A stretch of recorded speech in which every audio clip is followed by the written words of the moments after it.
4 Dharma principles for achieving happiness, now and future lives.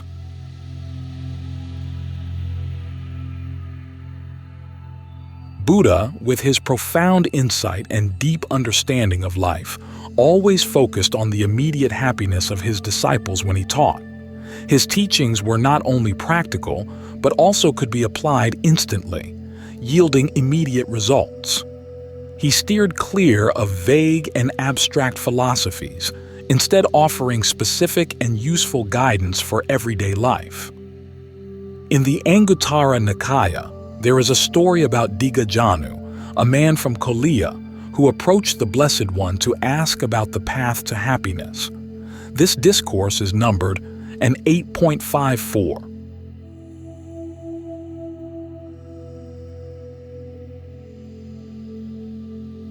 4 Buddhist teachings for achieving happiness in the present.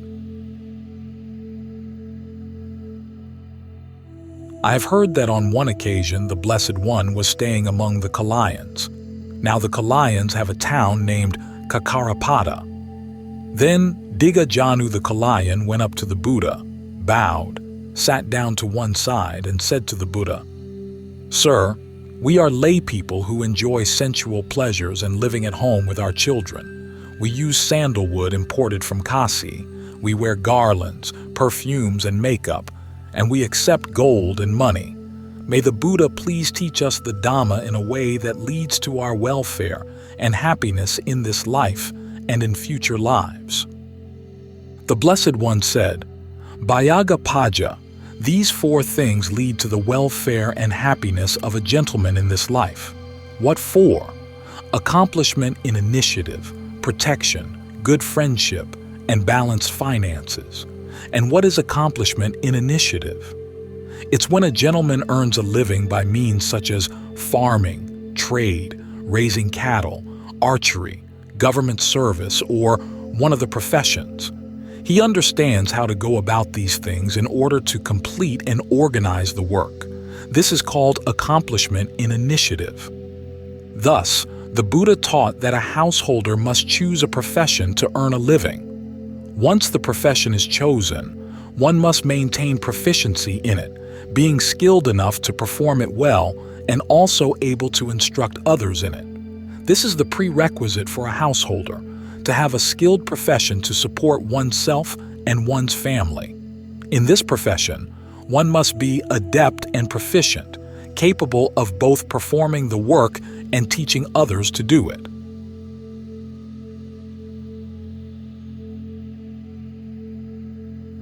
The second principle, accomplishment in protection. The Blessed One said, "And what is accomplishment in protection? It's when a gentleman owns legitimate wealth that he has earned by his own efforts and initiative, built up with his own hands, gathered by the sweat of the brow. He ensures it is guarded and protected, thinking, 'How can I prevent my wealth from being taken by rulers or bandits, consumed by fire, swept away by flood, or taken by unloved heirs?' This is called accomplishment in protection." Here, the Buddha's teaching is extremely practical. Firstly, the wealth acquired must come from diligent and skillful work, earned through right effort and lawful means. Thus, the Buddha rejects illegal or unethical ways of making money. Deceitful, fraudulent methods of gaining wealth are not recognized. Corrupt practices such as bribery, extortion, usury, theft, and robbery are all considered unlawful. Furthermore, the Buddha emphasizes that the wealth should come from one's own efforts, created by the strength of one's own hands, by one's own sweat and hard work. Such wealth is considered legitimate and rightfully earned. Why does the Buddha emphasize this point? Because according to the Buddha, people only live happily with a life that is pure, healthy, and supported by rightful, lawful wealth. Here, the Buddha reminds us to protect that rightful wealth from being taken by rulers, destroyed by fire, swept away by floods, stolen by thieves, or wasted by unworthy heirs.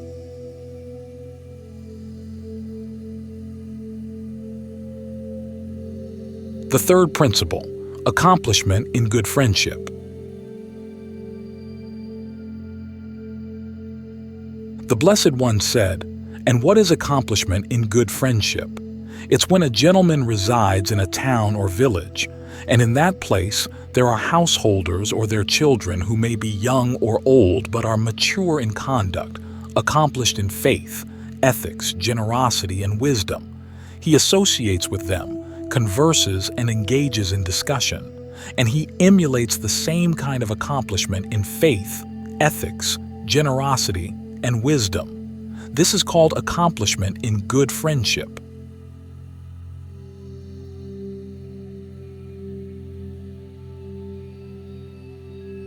The fourth principle, accomplishment in balanced finances. And what is accomplishment in balanced finances?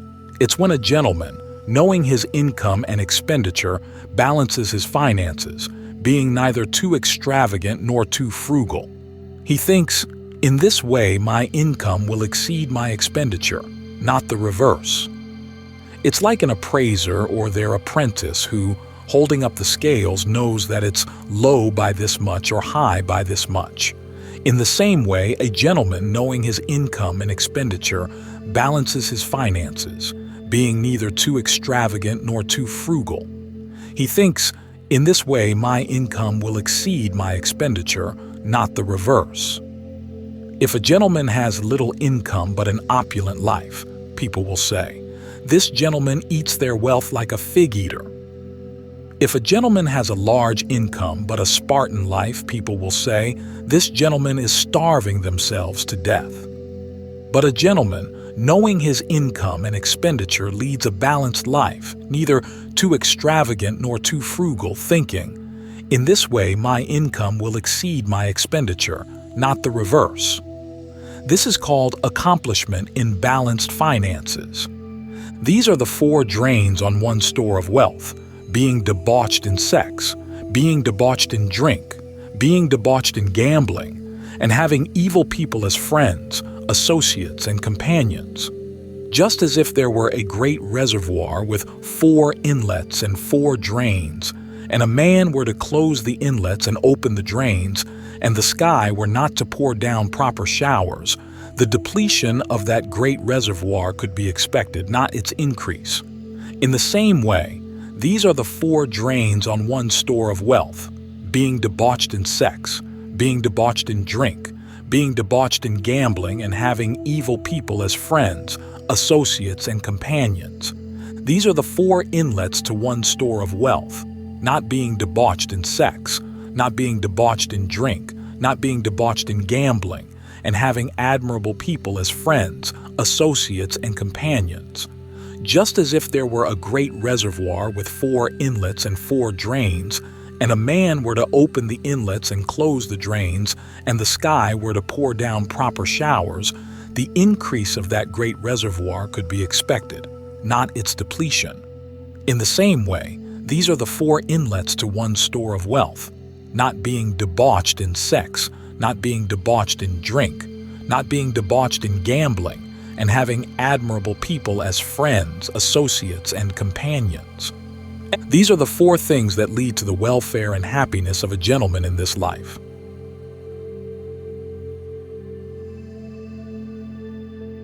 Four principles for future happiness and well-being.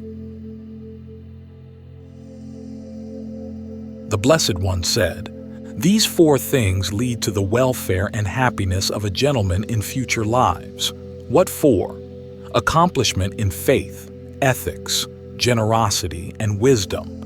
And what is accomplishment in faith? It's when a gentleman has faith in the realized one's awakening. That Blessed One is perfected, a fully awakened Buddha, accomplished in knowledge and conduct, holy, knower of the world, supreme guide for those who wish to train, teacher of gods and humans, awakened, blessed. This is called accomplishment in faith. And what is accomplishment in ethics? It's when a gentleman doesn't kill living creatures, steal, commit sexual misconduct, lie, or consume alcoholic drinks that cause negligence. This is called accomplishment in ethics. And what is accomplishment in generosity?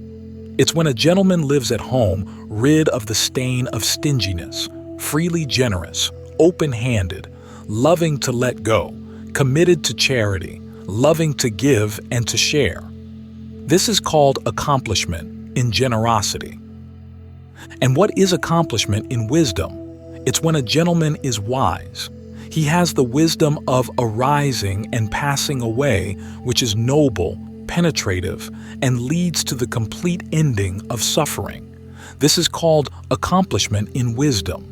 These are the 4 things that lead to the welfare and happiness of a gentleman in future lives: heedful at administering, or working at one's occupation, maintaining one's life in tune. One protects one's store of wealth. A person of conviction, consummate in virtue, magnanimous, free of selfishness, constantly clears the path to security in the lives to come. Thus, for one who seeks the household life, these 8 qualities leading to welfare and happiness, both in this life and in lives to come, have been declared by the one whose name is truth.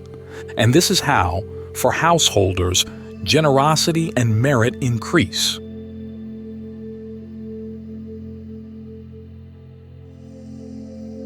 Conclusion. This discourse, with its 4 principles for building present happiness, offers us profound reflections. Firstly, the Buddha primarily teaches us to alleviate human suffering, with the main goal of relieving suffering and bringing peace and happiness to people. The Blessed Teacher once said, "For 45 years of teaching, both in the past and now, I have taught only 2 things, suffering and the cessation of suffering." This means that he wants us to attain happiness and peace right in the present, not to wait until after death to enjoy it. Another point worth considering is that if we practice a particular teaching that is said to be the Buddha's, but during the practice we do not feel peace and happiness, it might be because we are practicing incorrectly, or it is not the Buddha's teaching. The Buddha's teachings are defined as sanditiko, visible here and now, akaliko, timeless, and ehipassiko, inviting to come and see. When we practice these teachings, we will immediately experience the peace and happiness they bring. We should also recognize the miraculous power of the Buddha's teachings. Although these 4 principles were taught over 2,500 years ago to Indian society, to Indian people, when applied in the present time, they still have the ability to bring happiness and peace to beings if we practice them thoroughly.